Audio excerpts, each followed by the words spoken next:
பிரியமானவர்களே, அன்பர் இயேசுவின் நாமத்தில் வாழ்த்துக்கள்.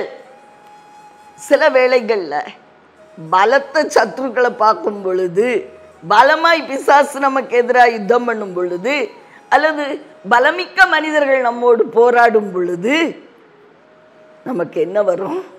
பயம், பயம், கலக்கம், திகில்.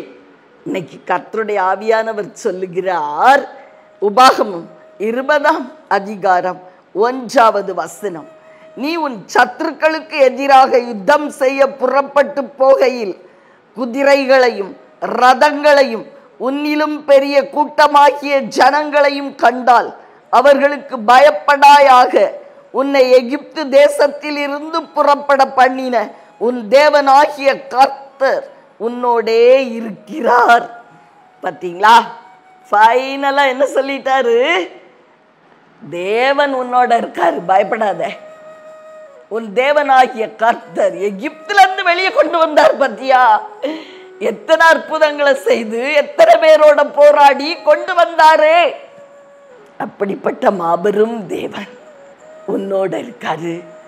கானான்ல பெரிய கூட்டமாகிய ஜனங்கள், ராஜாக்கள் உன்னை எதிர்த்தாலும், பலமிக்க குதிரைகளும் ரதங்களும் உனக்கு எதிரிட்டு வந்தாலும் பயப்படாத அப்படின்னு ஆவியானவர் அவருடைய ஜனங்களோடு பேசினார். இன்றைக்கு நம்மளை பார்த்தும் அவர் அதே சொல்லுகிறார்.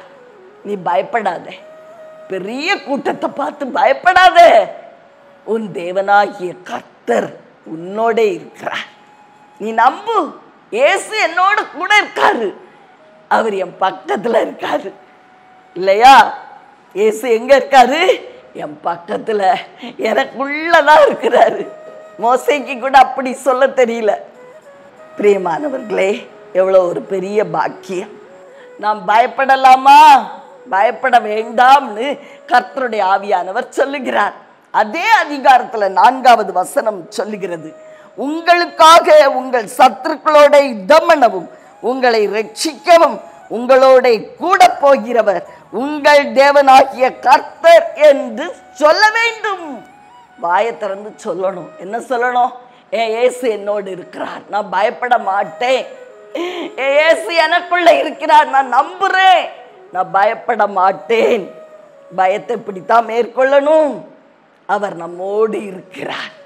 ஒரு மனுஷன் நம்ம கூட இருந்தா எவ்வளவு தைரியப்படுகிறோம். உங்களுக்கு அன்பானவங்க கூட இருந்தா எவ்வளவு தைரியப்படுகிறீர்கள். தேவன் சொல்றாரு, நான் உன் கூட இருக்கிறேன், நீ ஏன் பயப்படுற? உனக்காக யுத்தம் பண்ண நான் உன் கூட இருக்கிறேன். அதை நீ சொல்லணும், உன் வாயினால் அறிக்கையிடணும். இன்னைக்கு கற்றுக் கொடுக்கிறார். சொல்லுவீங்களா? பயம் வரும்போது பெரிய கூட்டத்தை பார்த்து பயப்படாதீங்க, பலத்த எதிராளிகளை பார்த்து பயப்பட வேண்டாம். நீங்க சொல்ல வேண்டியதெல்லாம் ஒன்றுதான், என் இயேசு என்னோடு இருக்கிறார், என் இயேசு எனக்காக யுத்தம் பண்ணுவார், என் இயேசு எல்லாவற்றையும் பார்த்து கொள்ளுவார், என் இயேசு எனக்கு ஜெயம் கொடுப்பார். உங்களுக்காக ஜெபிக்கட்டுமா? பிரியமானவர்களே, அன்பின் பரலோக தகப்பனே, அருமை ரட்சகா, ஆவியான தெய்வமே, உமக்கு நன்றி அப்பா, நன்றி. எங்களோடு கூட இருந்து எங்களை பார்த்து கொள்ளுகிறவர், காத்து கொள்ளுகிறவர், எங்களுக்காக யுத்தம் பண்ணுகிறவர் எங்கள் தேவனாகிய கர்த்தர் தாமே அப்படின்னு நாங்க அறிக்கையிடும் பொழுது பயம்லாம் ஓடி போயிடும். தாவீது என்ற தேவ மனுஷன் அப்படித்தான் ஜெயமுள்ள மனிதராய் காணப்பட்டார்.